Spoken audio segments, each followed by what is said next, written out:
Assalamualaikum warahmatullahi wabarakatuh.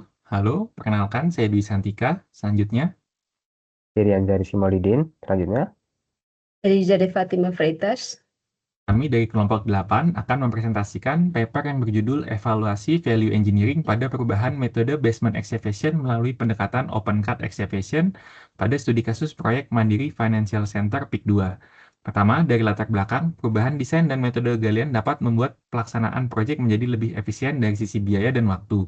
Pada proyek gedung bertingkat, khususnya di tanah lunak seperti kawasan reklamasi PIK 2, pekerjaan basement excavation menjadi tahap yang sangat penting. Pekerjaan ini bukan hanya tentang menggali tanah basement, tetapi juga harus memperhatikan risiko geoteknik, keselamatan, biaya, waktu, dan kemudahan pelaksanaan. Pada kasus proyek Mandiri Financial Center PIK 2, desain awal sistem penahan galian menggunakan sistem proteksi penuh dengan Corrugated Concrete Sheet Pile atau CCSP. Namun setelah dilakukan review melalui pendekatan value engineering, metode tersebut diubah menjadi sistem hybrid open cut excavation dengan kemiringan 1:1 yang dikombinasikan dengan penggunaan CCSP pada zona-zona kritis. Perubahan utama yang terjadi meliputi pengurangan kedalaman galian terdalam dari 7,3 meter menjadi 4,8 meter, peninggian elevasi ground floor dari elevasi 1 meter menjadi elevasi 3,5 meter, dan perubahan sistem proteksi dari full protection menjadi sistem hybrid. Dampak penting dari perubahan ini adalah sebagian pekerjaan excavation dapat berjalan tanpa harus menunggu seluruh instalasi CCSP selesai dan mengurangi resiko geoteknik seperti longsor karena pengurangan kedalaman galian. Ruang lingkup penilaian ini dibatasi pada proyek Mandiri Financial Center PIK 2 dengan objek evaluasi adalah perubahan dari sistem proteksi penuh dengan CCSP menjadi hybrid open cut excavation. Data yang digunakan berasal dari dokumen site visit dan literatur sekunder. Selanjutnya, kajian literatur kami menjelaskan konsep value engineering sebagai perbandingan antara function dan cost. Artinya, suatu desain dianggap memiliki nilai lebih tinggi apabila fungsi teknis tetap tercapai, tapi dengan biaya, metode, atau alur kerja yang lebih efisien. Dalam konteks galian basement, fungsi utama itu harus dipenuhi adalah menahan dinding galian dan mencegah displacement pada bangunan sekitar. Kemudian, beberapa metode excavation support system yaitu embedded walls seperti penggunaan CCSP, open cut excavation, dan sistem hybrid. Sistem hybrid menjadi relevan ketika sebagian area tapak memiliki resiko tinggi karena dekat dengan bangunan existing, sedangkan area lainnya masih memiliki ruang yang cukup untuk metode open cut. Penelitian ini juga mengaitkan value engineering dengan lean construction. Pada desain awal, pekerjaan galian cenderung bersifat sekuensial karena harus menunggu instalasi CCSP sebagai sistem proteksi selesai. Dengan menggunakan hybrid open cut, sebagian pekerjaan dapat dilakukan secara paralel, sehingga ketergantungan berkurang dan meningkatkan flow pekerjaan. Waktu tunggu dapat diminimalkan sehingga mengurangi waste waktu tunggu. Dengan demikian, value engineering ini sesuai dengan prinsip blend construction yaitu maximize value dan minimize waste. Selanjutnya, untuk metodologi, penelitian ini menggunakan pendekatan case study descriptive analysis, di mana pertanyaan bersifat lebih ke how and why. Jadi kita tidak bisa mengontrol apa yang terjadi di lapangan. Jadi studi kasus itu yang paling tepat. Lalu untuk sumber datanya itu based on data sekunder, mostly literatur geoteknik, lalu literatur tentang value engineering, dan juga data yang terbatas dari pihak kontraktornya secara langsung, dari gambar desain, before and after, dan lain-lainnya. Lalu analisis ini dibagi menjadi 5 dimensi. Yang pertama itu fungsi value engineering, risiko geoteknik, constructability, cost drivers, dan yang terakhir performa teknis. Dan batasan metodologi yang ada 2, di mana kami tidak punya akses data biaya kontrak yang aktual. Lalu yang terakhir itu nilai displacement. Yang kami gunakan itu adalah hasil analisis FEM, bukan hasil monitoring lapangan asli. Dan temuan yang kita hasilkan, di mana ternyata desain awal itu menggunakan CCSP hampir seluruh sisi tapaknya. Dan setelah melakukan implementasi VE, sistem ini bisa diubah di mana hanya yang dipertahankan itu di 56 titik yang kritis, yang berbatasan langsung dengan bangunan existing BNI. Sementara sisi lain itu beralih ke open cut dengan rasionya 1V per 1H.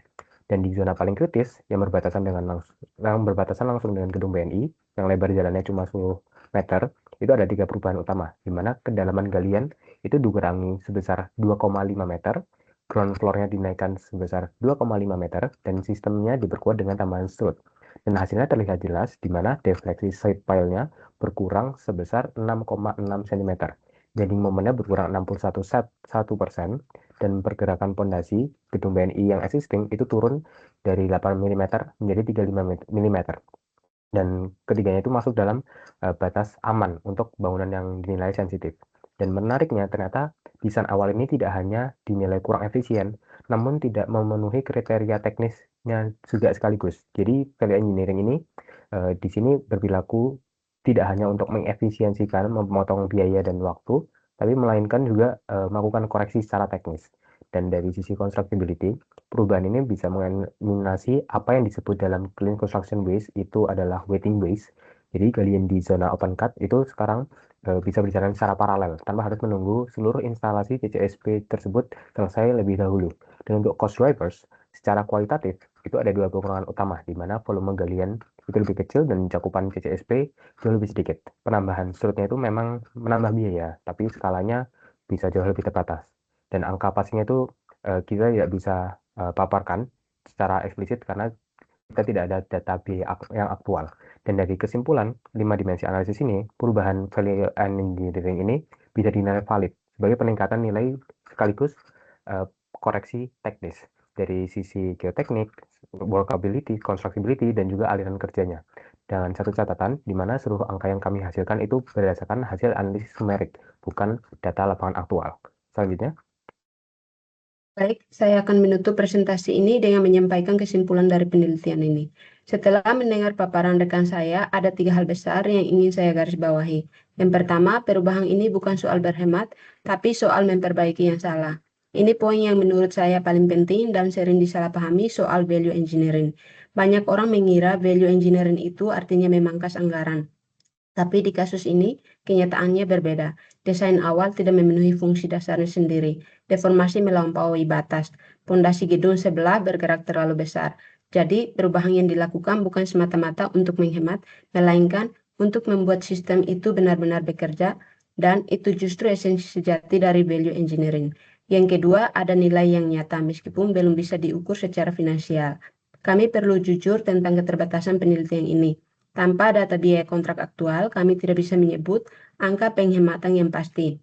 Tapi bukan berarti tidak ada peningkatan nilai, karena secara teknis perbaikannya sangat terasa. Bending moment turun 61%, pergerakan pondasi BNI berkurang lebih dari separuhnya, dan aliran kerja konstruksi menjadi jauh lebih efisien. Dan yang ketiga, value engineering dan lean construction itu saling melengkapi. Salah satu hal yang ingin kami tawarkan lewat penelitian ini adalah cara pandang yang lebih lengkap dalam mengevaluasi perubahan metode konstruksi. Kalau kita hanya pakai kacamata value engineering, kita mungkin hanya melihat perbandingan biaya material. Tapi kalau kita tambahkan perspektif lean construction, kita bisa melihat lebih jauh. Berapa banyak waktu tunggu yang dieliminasi, seberapa lancar aliran kerja setelah perubahan, dan seberapa efisien penggunaan sumber daya di lapangan. Kombinasi keduanya memberikan gambaran yang jauh lebih utuh. Lalu apa yang bisa kita pelajari dari ini? Bagi para praktisi di bidang konstruksi, kasus ini mengingatkan kita bahwa desain konservatif di awal proyek memang perlu, tapi harus tetap dievaluasi ulang ketika data lapangan sudah lebih lengkap. Bukan untuk sembarangan memangkas biaya, tapi untuk memastikan sistem yang dibangun benar-benar fungsional dan efisien. Dan kalau prinsip dependency reduction, mengurangi ketergantungan antar aktivitas, sudah diterapkan sejak tahap perencanaan, bukan saat masalah muncul. Hasilnya bisa jauh lebih optimal lagi. Studi kasus proyek Mandiri Financial Center PIK 2 ini menurut kami menunjukkan sesuatu yang sederhana tapi penting, bahwa konstruksi yang baik bukan hanya soal membangun sesuatu yang kokoh, tapi juga soal memastikan setiap keputusan desain benar-benar memberikan nilai bagi proyek, pengguna, dan bagi lingkungan sekitarnya. Semoga penelitian ini menjadi referensi yang berguna khususnya untuk proyek-proyek dengan tantangan geoteknik serupa. Atas nama kelompok 8, terima kasih atas perhatiannya.